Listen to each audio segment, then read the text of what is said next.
मानवेंद्र सिंह देश के पूर्व वित्त मंत्री, रक्षा मंत्री और विदेश मंत्री रहे जसवंत सिंह के लड़के।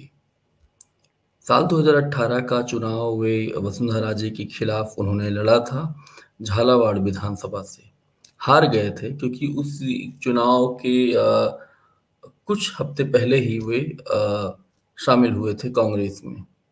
कांग्रेस ने उनको वसुंधरा राजे के खिलाफ चुनाव लड़ा, हार गए। फिर लोकसभा चुनाव लड़े बाड़मेर से। और आपको तो पता ही है कि 2019 का लोकसभा चुनाव किस सेंटीमेंट से लड़ा गया था। तो दोबारा वो लोकसभा चुनाव हारे। इस बार वे जैसलमेर के लिए तैयारी कर रहे थे, जैसलमेर विधानसभा से।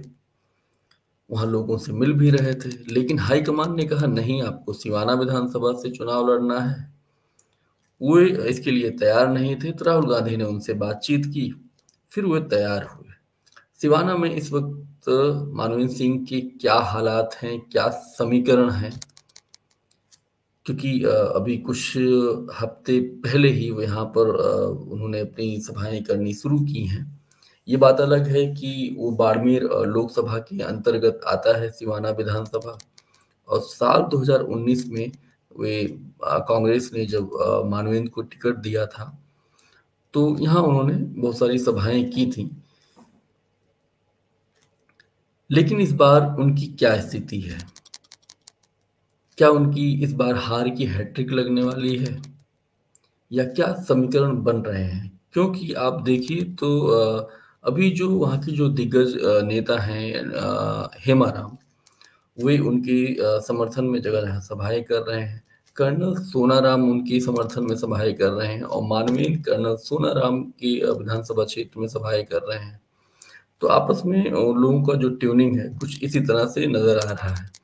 लेकिन क्या वाकई जो अलग अलग जातियों का जो वोट है, देखा जाए तो पूरे बाड़मेर में जाट जो कम्युनिटी है बहुत ताकतवर है। तो ऐसे में मानवेंद्र क्या कामयाब हो पाएंगे? जाटों का वोट उनको मिलेगा? ये एक बड़ा सवाल है। और आज चुनाव प्रचार का आखिरी दिन है और 25 तारीख को वोट डाले जाएंगे, तो क्या समीकरण बन रहे हैं? इस पर बात करने के लिए हमारे साथ अभी सुरेंद्र सिंह भाटी जैसलमेर से जुड़ेंगे, और क्या कुछ समीकरण बन रहा है सबके बारे में हम समझेंगे। और आपसे एक छोटी मेरी अपील भी है, अगर आप इस वीडियो को देख रहे हैं तो चैनल को सब्सक्राइब कर लीजिए। शुक्रिया। सिवाना में इस बार देखें तो मानवेंद्र सिंह जी काफी मजबूत लग रहे हैं। हालांकि त्रिकोणीय मुकाबला है, एक ओबीसी के मूल ओबीसी के जो उम्मीदवार है वो भी खड़े हुए हैं, और भाजपा में राजपूत एमएलए भायल है जो हमीर सिंह जी, वो सिटिंग एमएलए हैं, वो खड़े हुए हैं। लेकिन इस बार हमीर सिंह जी भायल के साथ राजपूत वोट बैंक नहीं है, उनकी काफी नाराजगी है। एक तो वजह ये भी है कि वहां पे जो पूज्य श्री तन सिंह जी जो क्षत्रिय उप संघ के संस्थापक थे, उनके पुत्र को इस बार बीजेपी से टिकट मिलनी थी, तो उनको टिकट नहीं मिली, तो वो नाराज होकर कांग्रेस में चले गए हैं। तो वो मानवेंद्र सिंह के साथ है और उनके साथ अच्छा खासा राजपूत वोट बैंक है। तो ये माइनस पॉइंट हमीर सिंह का कि राजपूत वोट बैंक उनको नहीं मिल रहा। और दूसरा, मानवेंद्र सिंह वैसे कद्दावर नेता है कांग्रेस के, और राजपूतों की उनसे भावनाएं भी जुड़ी हुई है।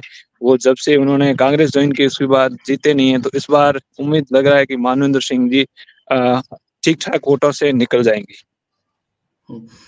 वहां पे जो जाट मतदाता है, उसका क्या मतलब लग रहा है कि वो क्या मानवेंद्र की तरफ आएगा? क्योंकि जिस तरह से कर्नल सोनाराम ने के साथ लगातार मंच साझा कर रहे हैं मानवेंद्र, क्या उसका फर्क पड़ेगा उस विधानसभा में? बिल्कुल, जाट मतदाता है तो वो जो कद्दावर नेता है वहाँ हेमाराम जी है, कर्नल सोनाराम है, वो दोनों प्रचार में मानवेंद्र सिंह के साथ में है। तो 50 से 60% वोट बैंक अवश्य मानवेंद्र सिंह को मिलेगा। फिर थोड़ा बहुत वोट बैंक बीजेपी को मिल सकता है, जैसे कि मूल वोट बैंक जो बीजेपी से जुड़े हुए हैं वो है। हालांकि दोनों तरह राजपूत उम्मीदवार हैं, तो फिर करेंगे कि ज्यादातर वोट है जो मानवेंद्र सिंह को जाटों के मिलेंगे। इधर मानवेंद्र की विधानसभा में सिवाना में दलितों की क्या भूमिका है? क्योंकि एक बड़ी आबादी है दलितों की वहां पर, तो वो किधर मूव कर रहा है? देखिए, दलितों में वहां पे कोई दलित कैंडिडेट तो इस बार है नहीं। दो राजपूत कैंडिडेट है जो मूल पार्टियां हैं उनमें दोनों में, और तीसरा ओबीसी का एक प्रत्याशी खड़ा है जो अशोक गहलोत के करीबी माने जाते हैं। तो यहाँ पे हम्म, मुझे दिख रहा है कि यहाँ पे जो कांग्रेस के साथ में दलितों की ज्यादा भूमिका रहेगी, क्योंकि उनकी जो मूल वोटर दलित है वो कांग्रेस के रहे, तो 60 से 70% जो है वो कांग्रेस की ओर रहेगा। हम्म। ये भी मैं एक सवाल आपसे और कर रहा था, क्योंकि आपका फोन भी मुझे लग रहा है डिस्चार्ज हो रहा होगा। हाँ, खत्म होने को 2% रहा है।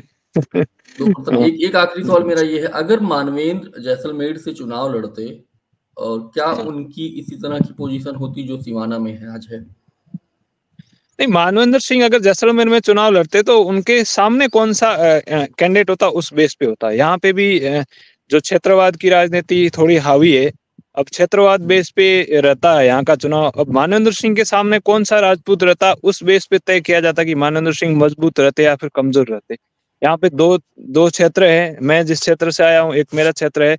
अगर मेरे क्षेत्र के व्यक्ति को टिकट मिलता तो मानवेंद्र सिंह को टक्कर की संभावना होती, क्योंकि मूल वोट बैंक है मानवेंद्र सिंह को मिलने वाली मेरे क्षेत्र की है।